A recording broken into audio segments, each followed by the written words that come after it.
I want to end this by saying a message to anybody or anyone who's going through something right now. The situation that you are in, the pain that you are in, the struggle that you are in is temporary. What you have to do is maintain a positive mentality and just look on the bright side of life. And you will feel better.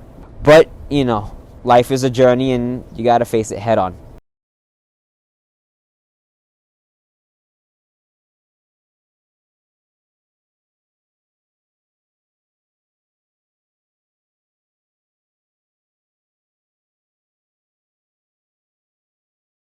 What's poppin', Barons? On today's episode, we'll get a look at our Bartist for this month. See what Ryan has been doing to social distance. Get a quick baking tutorial from Louis San. Celebrate our beloved mothers with Jade. And check in with Aiden for sports. I'm Amelia Stanley. I'm Ben Moran, and you're watching BCC TV.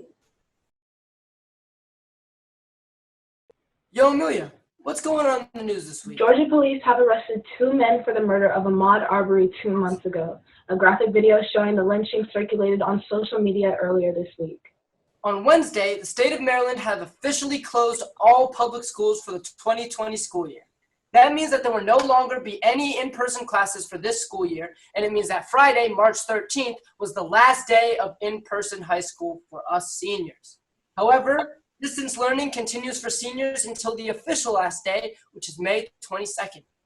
There is some good news, however. This Thursday, golf, tennis, boating, fishing, and camping are now once again allowed in Maryland. State parks will also reopen throughout the state. Additionally, Governor Hogan said that based on current hospitalization trends, we could enter phase 1 of reopening next week. According to federal guidelines, a phase 1 might include a reopening of various businesses, movie theaters, gyms, and places of worship. According to the data from the Maryland Department of Health, we have 99 new cases of the virus in the BCC area this week, down from 156 last week. Social distancing can also take a major toll on our mental well-being. Here's one of our editors, Ryan, with more.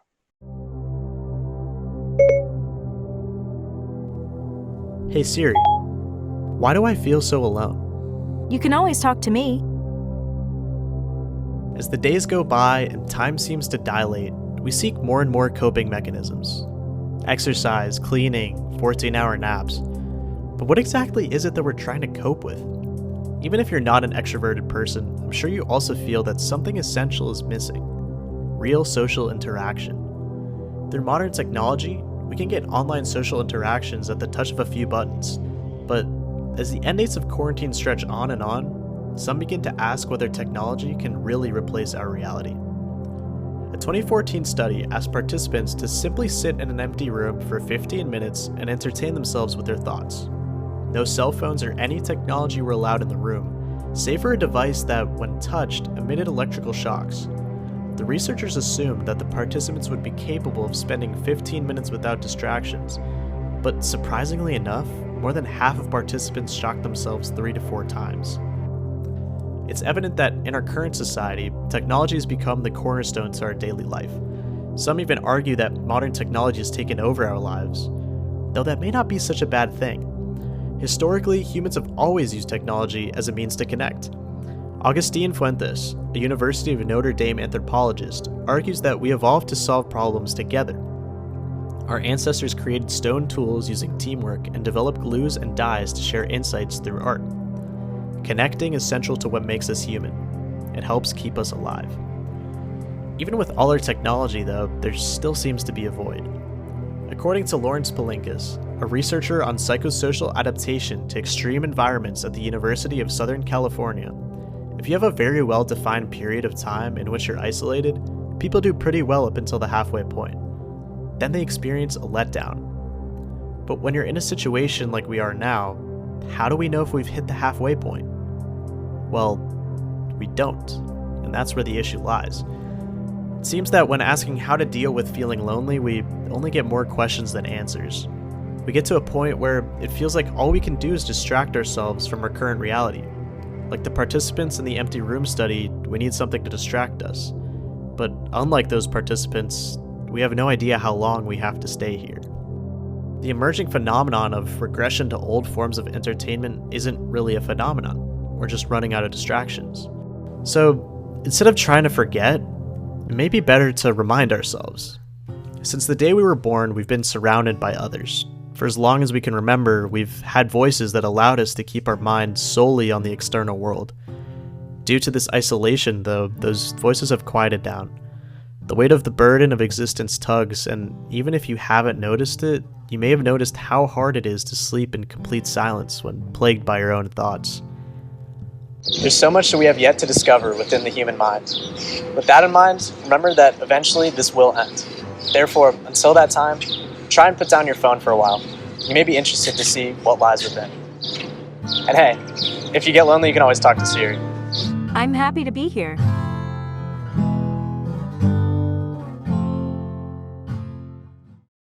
Thanks, Ryan. You know, I've been making music to cope with this situation. What about you, Amelia? I've been sleeping. However, some of us have been coping with distance by embracing baking. Here's Louise on with more. Hello everyone, my name is Louise and I'm going to be teaching you today how to make these really easy and really tasty lemon bars right in time for Mother's Day. So let's see how they're made. So here's a list of all the ingredients you'll need. Let's get started. So the first thing we're going to do is preheat your oven to 350. We're also going to grease a pan, mine is 9x13, but anything in this ballpark should work. I'm using some canola oil, but you can use butter or cooking spray. First actual baking thing you're going to do is get out your butter and sugar, so make sure it's nice and soft, and then beat them together for about 5 minutes until it's nice and light and fluffy. We're now going to dump in our flour and our salt and beat this again. I switched over to spatula, which is a lot better. You're looking for a texture like this where it'll hold together.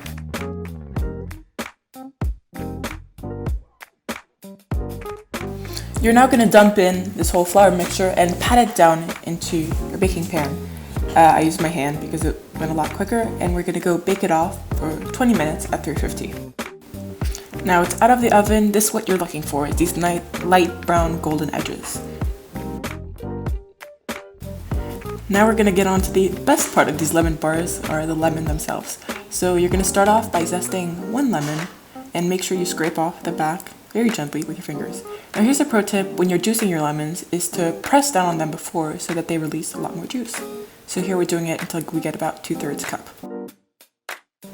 Once that's done, we're going to get some more flour and sugar and we're going to whisk them together until it's really evenly combined. We're now going to start adding in 4 eggs. Make sure you add them one at a time. Now for the best part, we're going to bring in back our lemon juice and zest, and we're just going to whisk that back into our mixture. And we're going to pour this all over our shortbread base. And we're going to bake that once more at 350 for another 20 minutes. Make sure that's cooled completely, and then I left mine in the fridge overnight with some cling wrap. Now just cut them up. I used just a knife and a pancake flipper and they came out just fine. And you're done! Ta-da! I promise you these are really good and they're really easy, so they'd be a really great treat to make for your mom for Mother's Day, which is this Sunday. And if you do make these, make sure to send them to the Instagram at bcctv.co. We'd love to see whatever you make. And check the description box of this video to have the full written recipe. Bye! Thanks, Louise. Let's check in with some international baccalaureates to see what they would have shown off at their annual art gallery. Hey Barons! For this week's Baron Artists, I wanted to show off the amazing portfolios of my fellow seniors taking IB Art. Unfortunately, because of the cancellation of school, the art show where they would have displayed these portfolios has been cancelled. Either way, they deserve a place to show off their art, so let's go check it out. Hi, my name is Willow Frohart, and I'm in IB Art, and my IB Art focus is creating physical manifestations of the emotions behind depression and anxiety. I mainly wanted to do this, one, to help people who don't struggle with it to be maybe more sympathetic to the people in their lives who do struggle with it, and two, to kind of validate the emotions of people who do have depression and anxiety, because in my experience it's really validating to be able to see those emotions reflected back in the form of artwork. Hi BCC, I'm here at my IB art exhibit which I have set up in my living room. and I'm going to tell you a little bit about it. So the focus of my exhibit is journeys and destinations. So basically all the pieces in my exhibit relate to either a physical journey I've been on, or a destination that's been impactful, or a representation of a more personal journey in my life.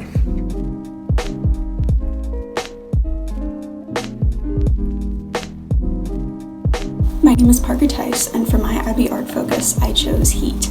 I chose to explore heat because I've always been fascinated by fire and fire imagery, and I thought it would be fun to try and express that through as many ways as possible in my art. Some of the mediums I've used during my 2 years of IB art have been painting, drawing, photography, lighting glass on fire, and designing a set of fake nails for some of my IB art projects. Thanks, Fiona. Mom! Give me some water! This BCC TV stuff is messing with my throat, yo! Good afternoon, Barons. Mother's Day's this weekend, and we can't really go out to the store and get her a gift because of the fact that we're all quarantined. So, Molly and I came up with some quarantine-friendly DIY Mother's Day gifts. For the first craft, you'll need a notebook, construction paper, scissors, glue, washi tape, colored pencils, and photos. I glued the construction paper on both sides of the notebook and folded the edges to fit the book. I cut up the other sheet into a smaller box where I glued a picture of my mom. Then I used some washi tape to make hearts, and I wrote Happy Mother's Day with a colored pencil. For the inside, I glued a purple paper on every other sheet, like this. I repeated this step until I used up as much paper as I needed. Lastly, you'll need a tin box, twine, and a hot glue gun. This one's self-explanatory. Just glue the twine around the box. Put some jewelry in it, little notes, or her favorite candy in it. She'll love it. The first Mother's Day craft I have for you is homemade shrinky dinks. First, you'll need any plastic with a number 6 recycling symbol. Use scissors to cut out flat pieces of plastic, then use permanent markers to decorate them. You can also rough them up with a nail file and use colored pencil. If you want to make them into charms, use a hole punch before you shrink them. Next, place your pieces in a pie tin or cookie sheet. Bake them in the oven for about 2 to 3 minutes at 350 degrees, and they're shrunk. Let them cool before touching. I made mine into a bracelet, but necklaces, earrings, and keychains would all make great Mother's Day gifts. Next, I'll show you how to make some origami tulips you can make into a bouquet. Start with a square piece of paper. Fold it in half in both directions. Turn it over and fold in half diagonally both ways. Then fold inward into a triangle, like this. Fold the bottom edges up on both sides. Then take the sides to meet each other so that they make the same shape as before. Take the top edges and fold them into the middle on both sides.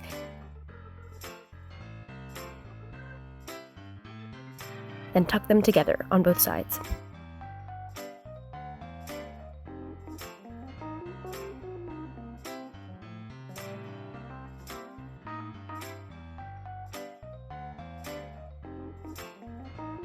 Find this hole at the bottom and blow into it to inflate the flower. Finally, peel back the 4 triangles to make it look like a tulip. Use pipe cleaners, straws, or chopsticks to make stems, and add it to a vase to make your bouquet. Let's pass it to Aiden Rose for the sports report. Hey,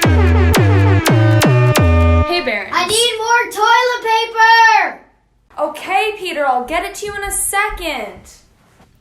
You see, I would stop filming right now so I could walk downstairs and give Peter this role, but being stuck inside 24/7 with an 11-year-old boy has really made me lose my mind, so I'm gonna make him wait, but I'm gonna need some help.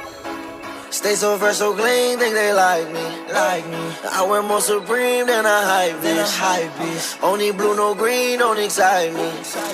I can make a about your wifey. Jeremy's got up on my toes, act like Shocky. Made her get down on the bottom and she tied me. Pull up extra icy, I'm not playing hockey. Think I'm weird and they don't really like me. Cause I can f*** your mom and auntie.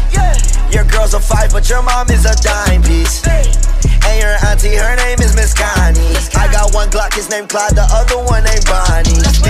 They think they dandy, but they be just lying. That little can't throw it back, I swear that be trying. When I f*** her from the front, what's poppin', parents? VVS, I need a vest, need me act my diamond. I swear these talk, but they really be hiding. Had that boy on my that she was just riding. Diamonds on my neck, so wet that look like Poseidon. I stand on my money, then my height it What's taking you so long? be biting. Grata, I'm not really with the fighter. Yeah, me and her was vibing. Yeah, your call me Myron. Finally. Thank you! Back to you, Ben and Amelia. Thanks, Aiden Rose. And that's all for this week, Barons. Check back in next Friday for more news, updates, and humor. Keep those standards high. Stay classy, BCC. I'm Amelia Stanley. And I'm Ben Moran. And we're signing off.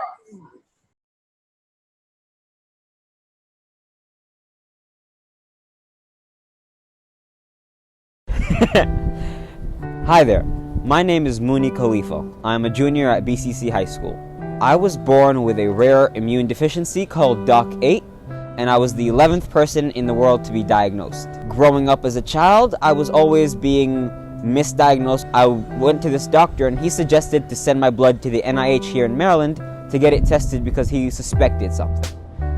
Unbeknownst to me, I would be diagnosed with DOC8. Growing up, I always tried to lie. I created so many lies about why I had what it is I had, because I was always afraid that people would treat me differently, people would not like me for what it is that I had.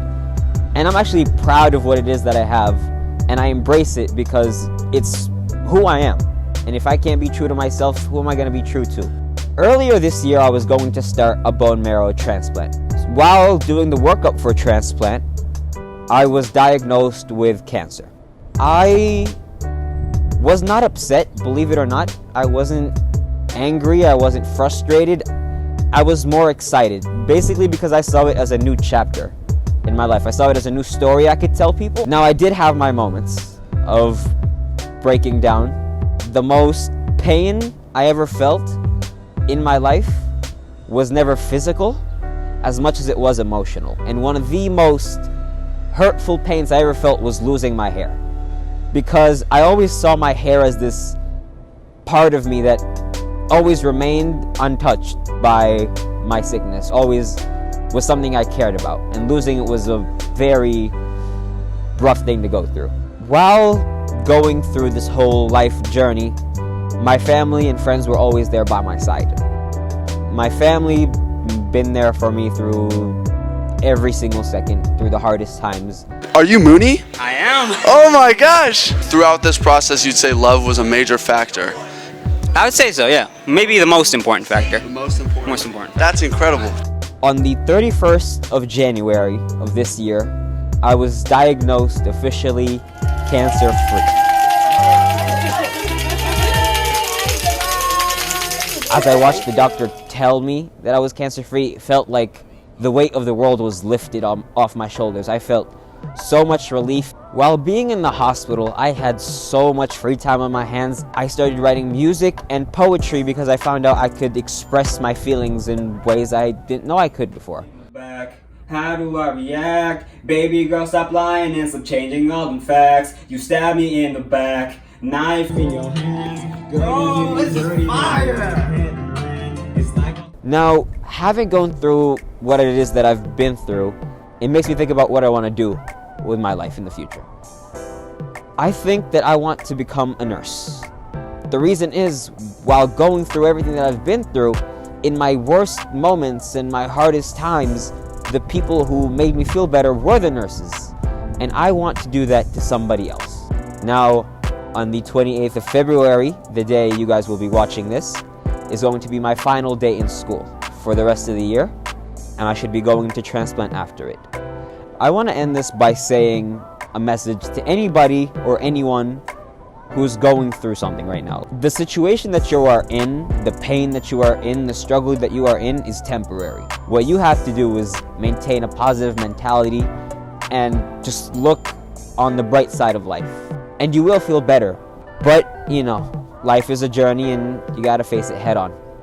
Back to you, Ben and Amelia.